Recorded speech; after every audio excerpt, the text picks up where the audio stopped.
જય શ્રી કૃષ્ણ, જય સ્વામિનારાયણ। તો આજે આપણે જન્માષ્ટમી સ્પેશિયલ એક સાબુદાણાની બાસુંદી બનાવીશું।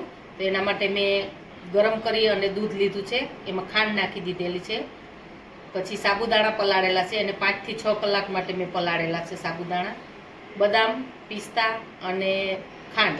સાબુદાણાની બાસુંદી બનાવવા માટે સૌપ્રથમ આપણે પલાળેલા સાબુદાણા મિક્સરના બાઉલમાં લઈ લઈશું। એમાં આપણે 2 ચમચી ખાંડ લઈશું। હવે આપણા સાબુદાણા ક્રશ થઈ ગયા છે, આપણે સાબુદાણાને બાઉલમાં લઈ લઈશું ક્રશ કરેલા। હવે આપણે આ સાબુદાણા ક્રશ થઈ ગયા છે, તો આપણે સેજ હાથમાં ઘી લગાવી અને આની ગોળ ગોળ રાઉન્ડ ગોટી વાળીશું। અંગૂરી ગોળ રાઉન્ડ કરી દીધી છે આને, અંગૂરીને એને આપણે દૂધની અંદર એડ કરીશું। આવી રીતે આપણે બધી અંગૂરી વાળી લઈશું। આપણી અંગૂરી હવે આપણે બધી એડ કરી દીધી છે અંદર, જો તમે જોઈ શકો છો, અને થવા પણ આવી છે ખૂબ। તો એની અંદર આપણે બદામની કતરણ લઈશું અને પિસ્તાની કતરણ છે।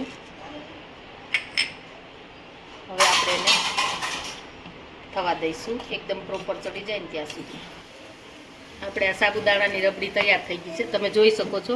બધી આપણી જે અંગૂરી બનાવી હતી એ બધી ઉપર આવી ગઈ છે, એનો મતલબ એ કે હવે આપણી બાસુંદી તૈયાર થઈ ગઈ છે। તો એને આપણે બાઉલમાં સર્વ કરીશું। તો તૈયાર છે આપણી સાબુદાણાની રબડી, એને આપણે હવે બદામ પિસ્તાની કતરણથી ગાર્નિશ કરીશું। આપણે પિસ્તા નાખીશું, હવે બદામ